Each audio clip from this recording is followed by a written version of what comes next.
If you found a wallet full of money on a train with no witnesses, no cameras, and no one coming back to claim it, what would you do? But wait, what if you handed it over to a strange girl and she had one stolen from your mother? This story is not about the wallet. It's about three people, three shattered pasts, and one moment that changes everything, right in the last carriage of a winter train.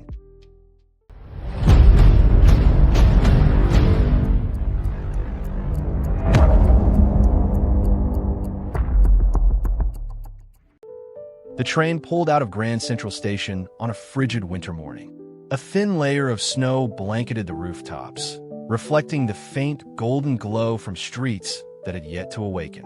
Elijah Brooks took a seat at the very back of the carriage, right beside the toilet door, a spot no one would willingly choose, with its heavy odor, vibrating floor, and the constant interruption of strangers passing through.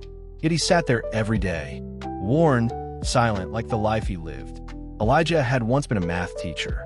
17 years in the classroom, a loving wife, a small apartment in Brooklyn. Then Marlene, his wife, was diagnosed with cancer. The cost of medicine, the chemotherapy, the sleepless nights in hospital corridors, and then the silence. Everything collapsed like a building without a foundation. After the funeral, Elijah never returned to school. He took a job cleaning for the subway operating company. Each day, he scrubbed the floors of the last carriage, cleared trash from under the seats, gathering what people left behind without ever looking back. That morning, the carriage was almost empty. A young woman stepped in just as the doors were closing. No backpack, no coat, her face pale from the cold. She sat down across from Elijah, giving him a quick glance, as if to gauge whether this man might be dangerous. Elijah didn't look back. He set his bag on the floor, leaned his head against the train's window, eyes half closed. The girl stayed where she was, rigid, as if her whole body were a quiet, hidden wound.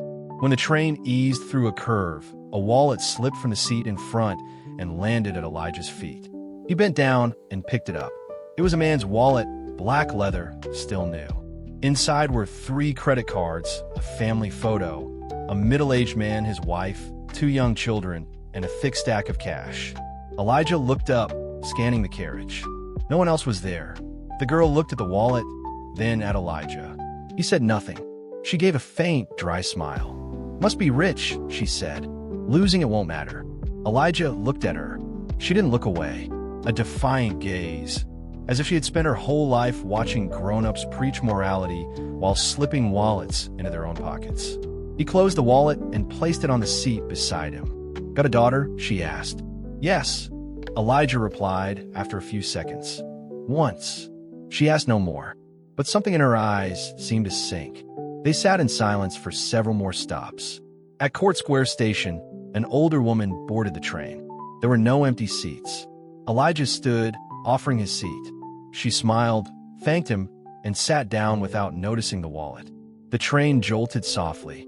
The wallet fell to the floor again. The girl bent down and picked it up. Elijah saw her, but said nothing. She held the wallet in her hands for a long time. Her eyes didn't meet his. 1 minute, then 2. Then she stood. She walked toward the front of the carriage. Elijah thought she was getting off, but no. She approached the security officer at the door between carriages, handed him the wallet, and pointed toward Elijah. He found it. No one came back for it, but he left it sitting there for 10 minutes. The officer took it, asked a few questions, then began writing a report. When the girl returned to her seat, Elijah was still standing by the door, one hand resting on the pole, eyes looking out the window. "Thank you," he said quietly. "Not for the wallet." She sat down, arms crossed, speaking softly as if to herself. "I once stole from my mother her makeup while she was sleeping, but the next morning, she still made me coffee like always." Elijah turned his head, nodded slightly. "I once lied to my wife, told her everything was fine, even when there was no money for the medicine. She knew, but she still smiled." They both fell silent. When the train reached the last station, the girl stood. "My name's Layla." "Elijah." "Goodbye, Elijah." "Goodbye, Layla." They did not see each other again for many months. 3 months later, Elijah received an interview invitation from a youth homeless support center. Someone had put his name down as a reference. He didn't know who. In the center's waiting area that day, a staff member with short hair and a turtleneck sweater was guiding a group of young children to line up for breakfast. When Elijah walked in, she turned around. Layla. They just looked at each other. No words were spoken, but the look was enough. A wealthy man who had lost his wallet that day eventually got it back.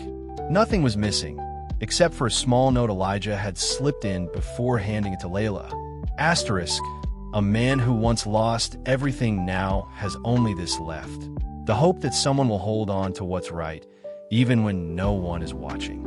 Asterisk, the man never met Elijah, but he funded the entire psychological recovery program for more than 100 children at the center where Layla worked. Elijah never told anyone that story, but every morning, as he swept the center's yard, he would sometimes glance toward the door of the last carriage, as if the past were still sitting there, in a gray hoodie, asking, "Got a daughter?" There are choices that seem small, like picking up a wallet or giving up a seat, yet they open doors no one could have foreseen. You don't always get to see the outcome of the right thing you do, but that doesn't mean it's meaningless. Sometimes, all it takes is a single moment when you choose conscience over silence, and you just held on to what's human in this world. And sometimes, just sometimes, the very act you think no one will remember is the one that changes someone else's life forever.